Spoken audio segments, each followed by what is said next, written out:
咱们打工人到底还可以去哪呀？杭州那边啊饱和了，江苏那边饱和了，上海那边工厂也饱和了，武汉这边啊行情也不太行，沿海4大城市都不行了，咱们打工人到底该去哪？何去何从啊？可以看到啊，现在外面风很大，我现在在外面很大，刚刚从那边一个桥洞过来，很多人啊都是从家里带过来的被子啊，裹着被子睡在那个桥洞底下，因为外面找工作不好找，但是在外面开销又很大，很多人啊带了几千块钱出来找工作，找到最后啊身无分文，只能流落街头。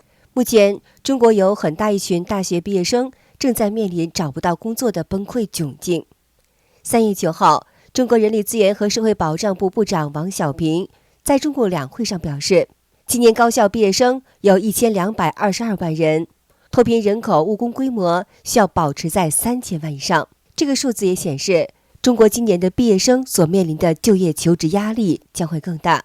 王小平承认，今年就业压力有增无减，结构性矛盾更加突出，外部环境也更加复杂严峻，可能会对就业产生一定影响。王小平的这番言论在网络上引发舆论热议，还冲上了微博热搜。因为当前民众最关注的就是就业问题。去年是1179万，是去年实涨人数最多的一年。这个意味着什么？意味着就业市场在几乎同一时间涌入1222万人。在这场你死我活的新老竞争中，最终注定是两败俱伤。这两拨人的就业率都高不到哪去，没办法，这就是目前僧多粥少的现实。家人们，你们知道10年前，就是我大学毕业那一年，这个数据是多少吗？749万。10年期间，数据翻倍了，多吓人呢！因为最近呢，有一些专科的同学在评论区问我说要不要升本。那么今天当我看到这个数据的时候，我的统一回答就是，我不管你是专科生，你还是本科生，你如果跑来问我升学和就业的一个建议的话，我的统一回答就是，有工作肯定是优先工作机会。你实在是找不着工作，你说你都尝试了，实在没招了，你再选择升学。但是你要说你是医学生或者你是师范类的话，那没办法，你读个硕士或者读个博士，你是非常有必要的。除了以上2个大类啊，我个人认为升学都没有太大的必要了。现在，大学毕业生一年比一年多，工作岗位却是越来越少。对此，中国人社部宣称将出台新一轮的支持政策，包括加强招聘规模、扩大3支1扶、西部细化等基层项目人员数量，实施所谓的100万就业见习计划。但这些政策真能够解决目前中国的就业难吗？民众都对中共的政策没信心，甚至很多人还产生了焦虑感，担心往后竞争压力更大，工作更难找。去年24年1178万，是这么多大学生吧？有多少万大学生是找到工作的？刚刚看央视频发的说，预计2025年有1222万大学生。老铁，我突然感觉我现在就是这个超市的工作，我觉得我得要干一段时间了。我真的觉得真的要干一段时间的。我本来还想着骑着这个超市找其他的工作的，这下一批1000多万大学生再过来了，哎呀妈呀，我觉得超市的工作都难找了。每100个中国人里边就有8个毕业生在找工作，就业形势严峻到了什么程度啊？简直堪称是地狱级别。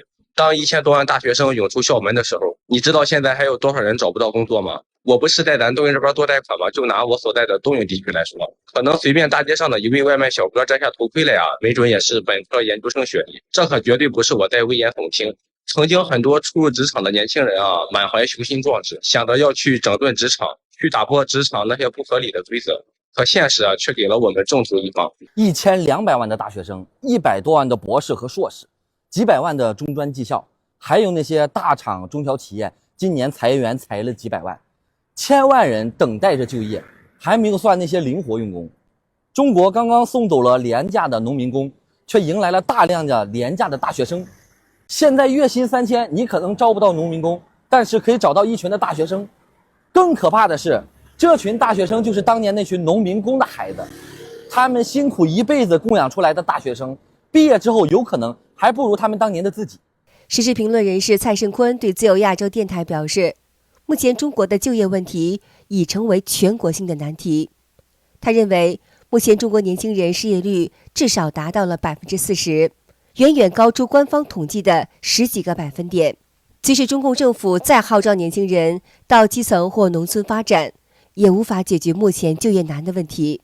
而在智联招聘发布的报告中，2024年中国高校毕业生的就业率从前一年的57.6%下降至55.5%，意味着接近半数的毕业生都在失业。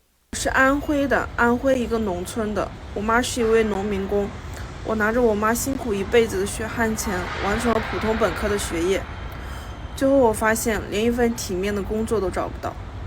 我妈也老了，她没想到送走了最廉价的农民工，最后迎来的却是最廉价的大学生。现在我面试的工作月薪大概都是3000块钱，3000块钱就可以招到很多像我们这种本科毕业生了。但是现在的社会是3000块钱绝对招不到一个农民工。现在最惨的不是没读书的，最惨的是那些读完大学找不到工作的。我今天同学聚会，我发现一个问题，一个宿舍6个人，4个找不到工作。后来才发现，另外2个是送外卖的。去年的就业市场还没有完全消化所有的高校毕业生，今年又再增加40多万新人。中国年轻人的就业形势可谓是相当严峻。很多前2年毕业至今都找不到工作的人在绝望哀嚎，年轻人的出路到底在哪里？以前的就业环境有多好我不知道，但25年的就业环境有多差我深有体会。好多24届的宝宝跟我讲，他说他毕业找不到工作。我现在在想，21届、22届、23届的人找不到工作，都在家里面躺。我是22届毕业的文科生，学的专业是园林景观设计专业，专科又是农村大山出生的孩子，没有经验，外地女生，各种 buff 叠满，个个都像触犯天条了一样，一直都没有。我真的很困扰。毕业3年多了。从来都不相信有人能找不到工作，我一直觉得他们只是不愿意努力，直到我看到了25岁以下的失业率近20%，也就是几乎每5个人就有1个是失业的。我刚从公司出来，现在凌晨4点多，我根本睡不着觉。00后整个职场真的变成了个笑话，不光是00后啊，看看咱们身边有多少人现在是没有工作的。可笑的是，本科和硕博竟然成了最难就业的学历，但这都不是最可怕的，可怕的是高校的教育越来越脱离市场化，大部分的教育都是在复制一个又一个的牛马，所以很多人毕业之后不知道自己能干什么，甚至都不知道自己想干什么。Hello， 大家好，我是一名来自农村家庭的一个海南姑娘。我的父母呢是卖菜的，真心的觉得父母辛苦的供我们上大学，结果出来连一份像样的工作都找不到。实在找不到工作了，今天来那个九龙坡人才市场看一下，那个人还多哟，还有啥子好的企业哟？我妹儿在那个忙不着，还是有掀起来泛起了一丝丝的闪亮的光。是啥子？你看一下嘛。我们逛了一圈出来了，基本上的工作就是那些工厂的操作工啊，然后一些销售岗位啊。那种内勤文员岗基本上都是3000块钱单休。很多网友都在网络社交平台上讲述自己找工作过程中经历的坎坷，从焦虑到迷茫，到最后的情绪崩溃。找工作真的很容易让人崩溃。我前2天去面试了一家公司，他原先跟我说只有1轮面试的，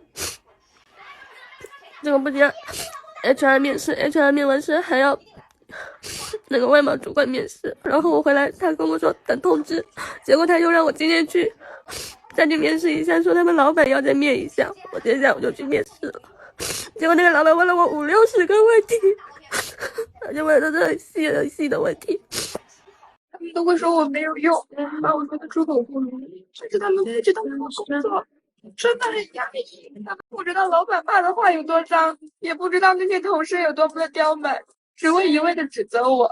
我现在每天一睁眼一闭眼就是工作，我已经很努力了。我每次去问任何一家招聘的时候，我都要给我自己的心里打无数次的气。如果我一直这样胆小的话，那我的人生肯定会比现在还差。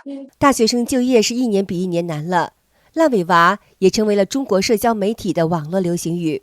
这个词是借用了2021年以来中国出现的数千万栋未完工就停摆的烂尾楼现象，形容许多当下年轻人虽然有大学学历，却无法找到工作，其人生就像烂尾楼一样被迫停摆。如今，数以千万计的大学毕业生面临生存问题，有些被迫从事低薪工作，甚至成为依靠父母养老金糊口的烂尾娃。我觉得现在的00后、95后就很像是被时代抛弃的一代，感觉我们就是那种主角世界里没有脸的 NPC。如果你是一个家境普通的年轻人，你会觉得在这个时代好像做什么都会完蛋。23届毕业找不到工作，跟我一样，就是23届毕业到现在都没有找到工作的姐妹们，真的每天都好内耗呀，不知道下一步该怎么办呢？考研呢，一志愿又没考上，然后考公考编又没岗位，本科的专业又是那种天坑专业，基本上考公考编都没啥岗位。找工作自己想找的工作呢，就卡专业卡得死死的，自己的专业根本就是没有工作可以找，每天都在家里啃老，还要面对父母的压力。真的，我感觉没有人能够理解我。难道本科毕业就应该去坐办公室，做优异的工作吗？但是我也找不到那样的工作呀，活在世俗人的眼光里边太累了。4年本科毕业没有工作，天天活在焦虑当中，让父母没有面子，我也非常的自责。大家说说我应该干点什么好呀？在上海打工的圆圆表示，她弟弟去年大学毕业，专业是软体开发，在学校时投了很多简历都没有得到回复，弟弟实在没办法，只好来投靠他。他们一家5口人租的是2室1厅的房子，只能让弟弟先睡客厅，等他找到工作以后再租房子。他说弟弟经历很有代表性。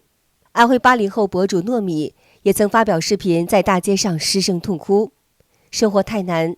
他说他本科学位，失业1年多，一直都找不到工作，每天就靠打日结做零工，就这样过日子真的太累了。他说自己有一种活不下去的感觉了。为什么现在生活这么累？现在的社会想生存真的太难了。奉劝那些暂时还没找到工作的人，不要来送外卖，不要来送外卖。现在的骑手已经饱和了，这每天骑手比单子还多，真的跑不到钱。问题是他不供吃不供住，你每天3顿饭加上租电池，加上前期还要投资一辆电动车，你1个月最低开销2000块钱。现在说实话，很多老骑手一天200块他们都很难跑到。最近新闻说了啊，今年比去年多毕业43万人。以前找不到工作的还能跑外卖当服务员，现在呢，连外卖员和保安这些岗位都开始挑人了。在深圳的城中村，外卖骑手的数量都快超过外卖订单了。加上前段时间的延迟退休政策，照这个趋势啊，我都不敢想象未来是什么样子。说不定以后工厂打螺丝这种活都要求是985和211的高材生了。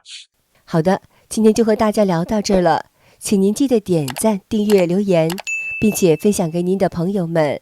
感谢您的支持，我们下期节目再见。